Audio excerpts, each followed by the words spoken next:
ভালো নেই বাংলাদেশ।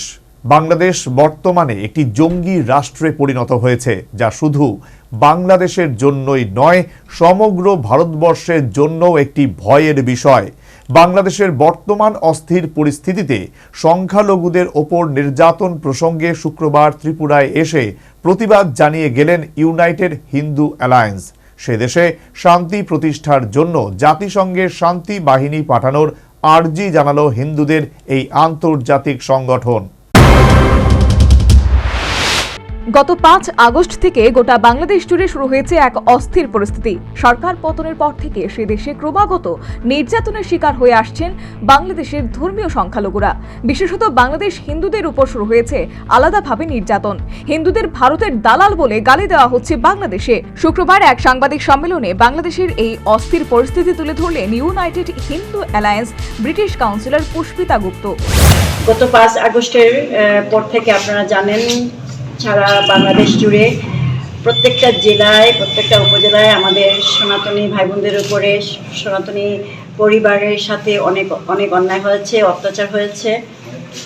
তার পরবর্তীতে আমরা যখন আমাদের একজন মুখপাত্র আমরা পেলাম, শ্রী চিন্ময় কৃষ্ণ দাস প্রভু, উনি যখন আমাদের সকল সনাতনীদের বাংলাদেশ সহ বিশ্বের সকল সনাতনীদের যখন একত্রিত করতে পেরেছিলেন, তখন ওনাকে একটা বিনা অপরাধে এক রাষ্ট্রদ্রোহী মামলাতে ওনাকে জেলে নিয়ে যাওয়া হয়, আটক করে রাখা হয়। আমরা দুবার ওনার জামিনের চেষ্টা করেছি, ওনাকে জামিন দেওয়া হয়নি। গতকালকে ওনাকে জামিন দেওয়ার কথা ছিল, মানে আমাদের থেকে 11 জন ঢাকা থেকে অনেক যারা বিজ্ঞ, যারা আইনজীবী ছিলেন, তারা চিটাগাংয়ে গেছেন, কিন্তু ওনাকে জামিন দেওয়া হয়নি।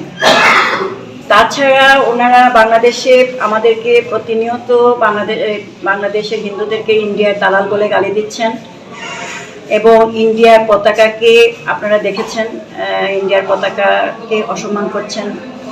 বাচ্চাদের স্কুলে লিফলেট দিয়ে, মানে জোরপূর্বক শিক্ষকদেরকে দিয়ে জোর করে ওনারা স্কুলের প্রবেশ পথে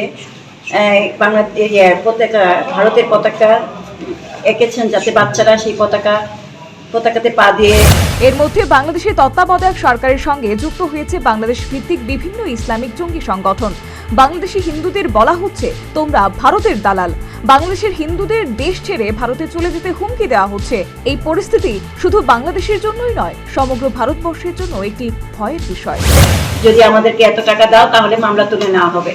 তো বাংলাদেশের সর্বোপরি বাংলাদেশের হিন্দুরা মোটেও ভালো নেই, বাংলাদেশ ভালো নেই। বাংলাদেশের যারা আমাদের পূর্বপুরুষেরা যারা আমাদের বাংলাদেশের জন্য যুদ্ধ করেছিলেন, তারা ভালো নেই। যারা বেঁচে আছেন তারা কেউ ভালো নেই। পুরোপুরি বাংলাদেশ একটা জঙ্গি রাষ্ট্র, এখন জঙ্গি রাষ্ট্রে পরিণত হয়েছে, সেটা শুধু বাংলাদেশের জন্য। এই পরিস্থিতিতে বাংলাদেশের শান্তি প্রতিষ্ঠার জন্য সে দেশে জাতিসংঘের শান্তিরক্ষী বাহিনী মোতায়েন করার দাবি তুলেছে ইউনাইটেড হিন্দু অ্যালায়েন্স।